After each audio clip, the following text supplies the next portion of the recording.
मेरा मायका।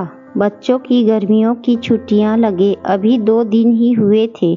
सुबह सुबह पापा का कॉल आ गया। बोले, बेटा कब आओगी? मैंने अनमने मन से बोल दिया, पापा कुछ पक्का नहीं है। ऋषि टूर पर गए हैं, उनके आने के बाद देखती हूँ। पापा की आवाज़ रुआशी हो गई। बोले, बेटा तुम्हारी माँ नहीं है तो क्या हुआ? तुम्हारा मायका तो है और मैं तो हूँ। ऋषि से बात करो और जल्दी आ जाओ। मैं जी पापा के आगे कुछ बोल ही नहीं पाई। जब तक माँ थी उनसे रोज फोन पर ढेरों बातें करती थी। साल में एक बार गर्मी की छुट्टियों में मैं पूरे 10 दिन के लिए मायके जाती थी। वो सुख किसी जन्नत से कम नहीं होता था।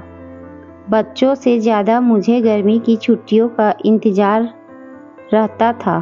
पर जब से माँ गई, मेरा मायके जाने का मन ही नहीं करता।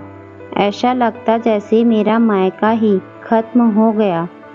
एक सूनापन, एक खालीपन सा मेरी जिंदगी में भर गया था।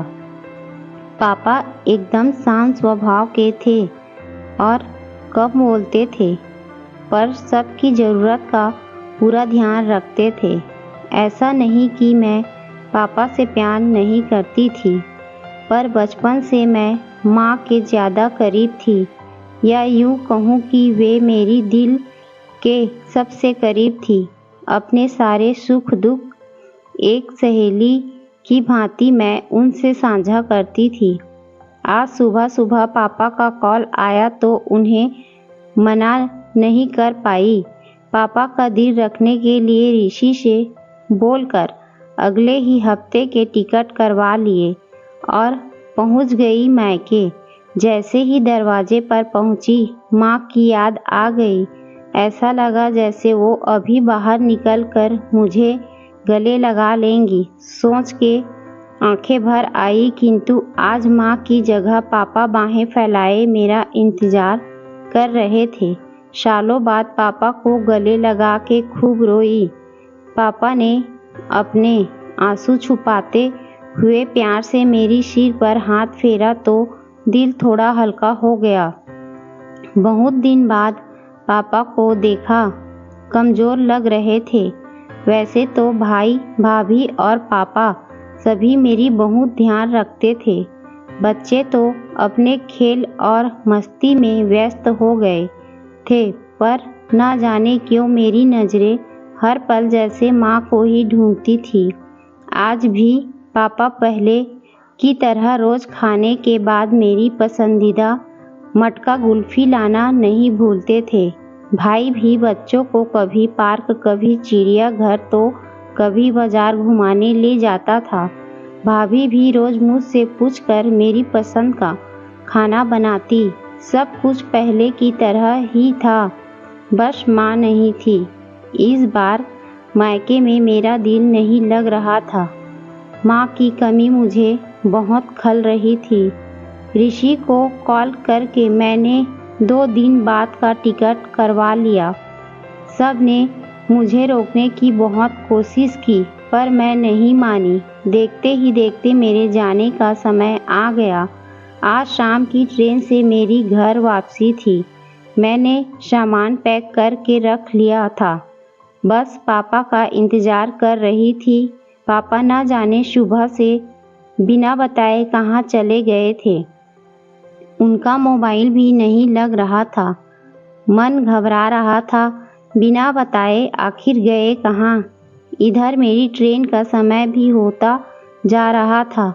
समझ नहीं आ रहा था कि क्या करूं। तभी पापा का कॉल आया।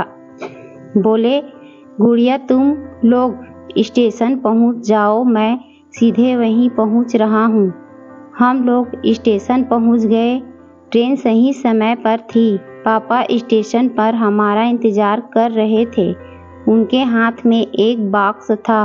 उन्होंने मुझे देते हुए गले लगाकर और बोले, इसे ही लेने गया था, इसीलिए देर हो गई। संभाल के रखो। मैंने आश्चर्यचकित होते हुए पूछा, इसमें क्या है? पापा की आंखें भर आई, अपने आंसू पोंछते हुए बोले, तुम्हारी माँ का प्यार। कुछ समझती तभी ट्रेन आ गई। हमें ट्रेन में बैठा के पापा और भाई ने विदा कर दिया। मेरी नज़रों से ओझल होने तक पापा वहीं खड़े हाथ हिलाते रहे। मैं भी एकटक ना जाने कब तक बाहर खिड़की से उन लोगों को निहारती रही। तभी बेटे ने आवाज़ दी और मेरे हाथों में एक चिट्ठी थमाते हुए कहा, मम्मी नाना जी ने ये आपके लिए दिया है। मैंने तुरंत चिट्ठी खोली। मेरी प्यारी गुड़िया रानी, सदा खुश रहो। जब तक तुम्हारी माँ थी तुम्हारी हर छोटी बड़ी बात का ख्याल रखती थी। मैं जानता हूँ कि मैं तुम्हारी माँ की जगह तो नहीं ले सकता, पर उनकी कमी की पूर्ति करने की कोशिश तो कर ही सकता हूँ। आज तुम्हारी माँ होती तो हमेशा की तरह अपने हाथों से तुम्हारे लिए बड़ी पापड़ अचार बना के साथ भेजती। माँ के साथ का तो नहीं, पर उनके स्वाद जैसा सब सामान एक दुकानदार से बनवाने की कोशिश की है। उम्मीद है तुम्हें पसंद आएगा। और हाँ बेटा, माँ नहीं है तो क्या हुआ, तुम्हारा मायका और हम तो हैं। पहले की ही तरह तुम्हारा इंतजार रहेगा। ढेर सारे प्यार और आशीर्वाद के साथ, तुम्हारे पापा। पत्र पढ़ते पढ़ते मेरी आंखों से अश्रुधारा बहने लगी। सहसा मेरे मुंह से निकला, आई लव यू पापा। बात छोटी सी थी, पर उसमें अथाह प्यार समाहित था। ये सिर्फ मैं ही महसूस कर सकती थी। मायके से घर आए 1 महीना बीत गया था।